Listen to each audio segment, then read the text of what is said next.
All right, as we continue tonight, reporting from Washington, D.C., the swamp, as I've been saying, House Republicans now unified behind an agenda to hold the Biden administration accountable on everything from the border to the origins of COVID, the FBI. Are they politicized? Is the DOJ weaponized? And we continue now with the new Speaker of the House, Kevin McCarthy, along with House Majority Leader Steve Scalise joins us, and House Republican Conference Chair Elise Stefanik. Good to see you all. You guys all happy with your leadership now? If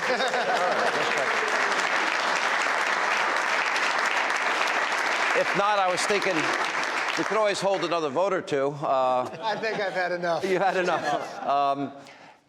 We've known each other for a long time, Steve, and this is, to me, a pivotal moment for the country. I know, for example, I do 3 hours of radio every day, and I hear from my audience every day, and they are genuinely frightened about the economy, about energy, about open borders, all the things that is on that paper that Kevin has. How realistic is it that we can get all of this done? Well, Sean, I think it's so important that the American people finally said enough is enough. And look, there is a lot of despair out there. Families are struggling. And the real problem was they did not see Washington working for them because Washington was working against them. The problems families are facing, from higher costs, inflation, high energy costs, open border, all created by President Biden, the extreme agenda of Nancy Pelosi and Chuck Schumer. And so people said, okay, we've got one opportunity to at least put some checks and balances and send people willing to fight for the families that are left behind. And that was really at the heart of the rules package, because before we can go start fighting for those families, we had to change the way Washington worked. And that's really why the Democrats were so concerned about these rules changes, because they realized the party's over. The idea that you can write 4,000 or 5,000 page bills by dark of night, the old Pelosi way of you got to pass the bill to find out what's in it, those days are over. So that 72-hour rule is rock solid. 72-hour rule, single subject bills, Sean, allowing members, all members, not just in leadership, but rank and file members, to be engaged in the process of going to bat for those families who are struggling. And add amendments during the appropriations process. Yeah, that hadn't happened. You know what's the difference now? This is probably more people in the public that's ever been in the Capitol in the last 2 years. We've now opened the doors. I want to invite everyone who's listening. If you've ever dreamed of coming to D.C., come to D.C. And you know what? You can sit in the gallery and you can watch us debate. You can see your government at work, because this is your house, this is your government, and we have just now empowered you even greater than ever before. So that brings accountability just to start out with. And we want you to join with us. It doesn't matter what party you're in, but if you believe in securing your border, if you believe that you want to be able to fill up your tank but have money left over for food, that you want to be energy independent. Did you see the story out of your state of California, the notice they sent out? Yeah. To expect your energy bill to double from where it was last year. Because what Gavin Newsom has done to California, he has shrunk our grid, and then he tells you can only buy an electric car, then you can't charge it.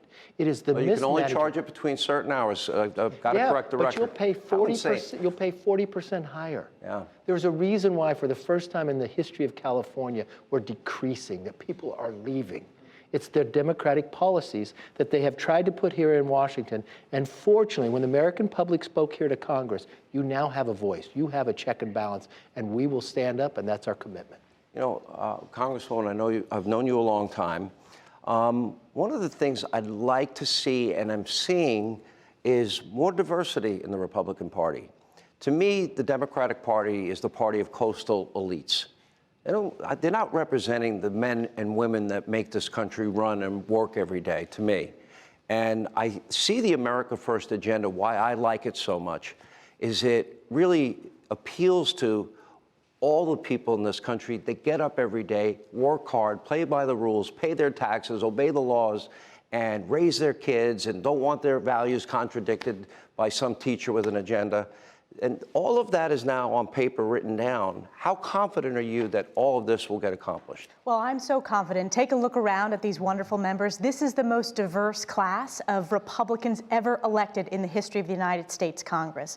We have more women than were ever elected before, more Hispanic members ever elected before, more African-American members in modern history. This shows that our party is growing, and I will tell you, the America First agenda is a growing big tent agenda. We've never done better than we do today among Hispanic voters. And President Trump and House Republicans were a huge part of doing that. And what's most important is the American people are going to judge us by the results we've delivered. Look at this past week. We're already keeping our promises. On day one, we repealed the 87,000 IRS agents. We just set up. By the way, most of them had a target on my back, but go ahead. Well, those agents were targeting hardworking Americans. That was Americans. A report today. Absolutely. Yeah. Hardworking Americans like I represent in upstate New York. So we are making good on our agenda, and we are going to go through that commitment to America to show the American people what House Republicans can accomplish and the results that we deliver. Let me ask everyone in the room. We have a room full of congressmen and women. Is everybody on the same page with the commitments to America? Yes. Everybody? Is